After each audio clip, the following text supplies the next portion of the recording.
बिस्मिल्लाहिर्रहमानिर्रहीम। मैं हूं साकिब राठौर। नाज़रीन काम, आज 9 मई के बाद 9 जनवरी इमरान खान के लिए एक मुश्किल दिन। आज तोशाखाना केस की समाअत के बाद इमरान खान के ऊपर फ़र्द जुर्म आयद कर दी गई और उनके साथ साथ उनकी अहलिया के ऊपर भी फ़र्द जुर्म आयद की गई। और उसके बाद अब वो कितनी मुश्किलात का शिकार हैं, इसके बाद और कौन सी ऐसी मुश्किलात हैं जो अभी रह रही हैं पीटीआई के लिए। हमारे साथ मौजूद हैं असगर अली चौधरी साहब। असगर चौधरी साहब एक सीनियर सहाफ़ी हैं। असगर साहब, ये बताइएगा कि तोशाखाना केस शुरू होता है और उसके बाद मोहसिन शाहनवाज रांझा की रेफरेंस के बाद और आज वो अपने मंतकी इंजाम को पहुंचता है। पहुंच गया। पहुंच गया। माफी कब मिलेगी? माफी नहीं मिल सकती। देखें, ये तो ट्रेंड है यहाँ पर। मैं आपकी बात से इत्तेफाक नहीं करता।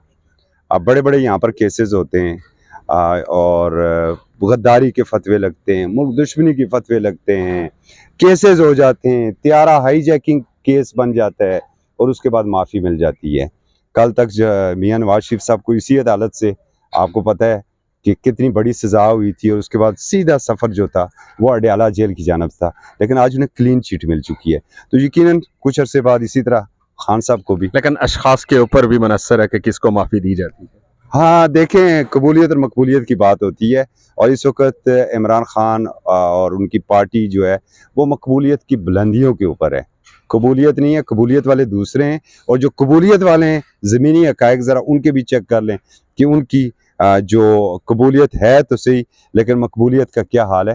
तोशा खाना केस देखिए, बड़ी नज़र थी, बड़ी बारीक बीनी से हमने इसको मॉनिटर भी किया था और एक अरसे से कम अज़ कम मुझे 23 सालों से, तो मैं तोशा खाना को जब से मैंने ये सहाफ़त की अलफ़ पे शुरू की थी तो तोशा खाना के हवाले से इसी तरह चीज़ें आती रही थी कि सऊदीया से हमें ये तोहफ़ा मिला, वो तोहफ़ा यूँ चला गया, दुबई से मिला, यूके से मिला, या दूसरे जिस ममालिक में आप जाते हैं वहाँ से तहफ़ मिलते हैं और उसके बाद वो एक मामूली सी कीमत दे के तो आप ये कह सकते हैं कि जो तोशाखाना के जितने भी जमा होते हैं वहाँ पे तोहफ़ आते हैं, वो एक लंडे की रेडी लगती है और उसके बाद वो फिर औने पौने दाम मुँह चले जाते हैं। नहीं, लंडे का रेट महंगा है सर। लंडे का महंगा? हाँ, यस, तोशा खाना लंडे से भी सस्ता है। हालांकि तोशा खाना बैतुल माल होना चाहिए, ठीक है। जो इस्लामी रियासत है, ये जो तोशा खाना है ना, ये सारा बैतुल माल होना चाहिए और इसका रेट जो मार्केट वैल्यू से डबल होना चाहिए। बिल्कुल ऐसा ही है, लेकिन के ऊपर खर्च होना चाहिए। लेकिन आज तक आप ये भी देखें कि बहुत सारे सियासतदानों ने तोशाखाना से तोहफ़ खरीदे या उनको हम ये एक पॉलिटिकल जो इनकी इस्लाह है उसके अंदर कहते हैं स्नैच की गई है एक तरह से, और उसके बाद वो उन्होंने इस्तेमाल भी किए। सिर्फ इमरान खान को ही टारगेट क्यों किया गया? यही सवाल है ना। आपने बहुत सारों की बात की है, मैं आपसे ये कह रहा हूँ, बच्चा कौन है जिसने नहीं लिए हैं? स्त्रियां भी ले गए, देख लें फिर स्त्रियों के ऊपर बॉल पेन ले गए। जी जी जी, आप तो पार्लियामेंट बीट कवर करते हैं, क्या ये सियासतदान इतने गरीब हैं? बस हम सियासतदान रिफ्लेक्ट करते हैं पूरी कौम को और ये रिफ्लेक्शन आपको वो नजर आ रही है। नहीं, अब कौम को तो वहां पे अप्रोच ही नहीं है, या कहीं और पे भी इस तरह की कौम तो एक कपड़े का सूट लेने जाती है और वो भी 5,000 का वो 10,000 में लेके आ जाती है।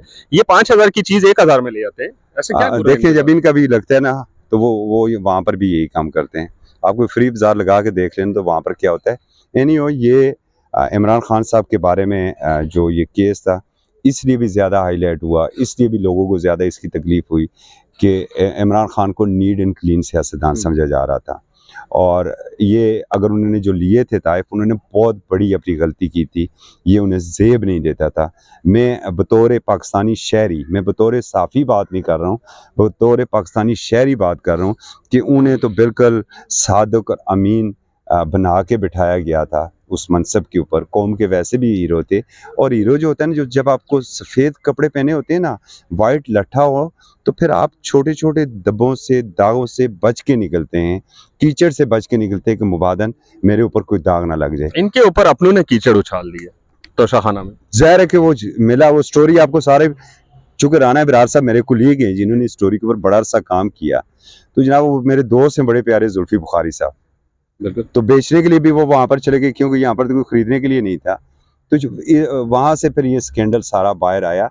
इमरान खान का जो सितारा वो गर्दिश में है, हालांकि वो जो नजूमी कह रहे हैं कि नहीं नहीं वो तो पिछले पूरे साल भी 2023 में यही टोपी ड्रामा करते रहे कि 17 बुलंदियों के ऊपर जा रहा है, बस ये गे और बाहर आए।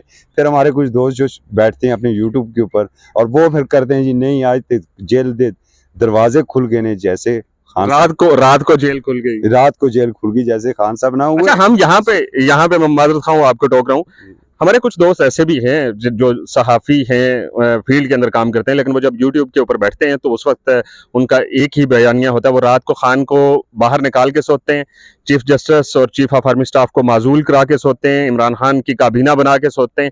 क्या ये पाकिस्तान के अंदर ऐसा कोई ऐसा मैकेनिज्म बनना चाहिए कि इस तरह की जो रूमर्स हैं कम से कम उनके ऊपर पाबंदी लगनी चाहिए? ये सहाफत नहीं है, मैं इसे मिरासीपन कहूँगा। और अगर आपने मिरासियों को देखा हो ना तो इसी तरह डंडोरा पीटते हैं। बेशक जिस मेरे दोस्त को बुरी लगे, सारे मेरे दोस्त हैं, मैं 100% देखे सहाफत सच कलम है, मुझे कोई नहीं देख रहा है, मुझे इससे कोई फर्क नहीं पड़ता है। लेकिन कल कोई मेरे किरदार के ऊपर, मेरी क्रेडिबिलिटी के ऊपर बात ना करे कि यार असगर चौधरी ने स्टोरी ब्रेक की थी और वो स्टोरी बाउंस हुई। अल्हम्दुलिल्लाह 23 सालों में आज तक मेरी कोई स्टोरी बाउंस नहीं हुई है, सुम्मा अल्हम्दुलिल्लाह। यही आपकी क्रेडिबिलिटी होती है।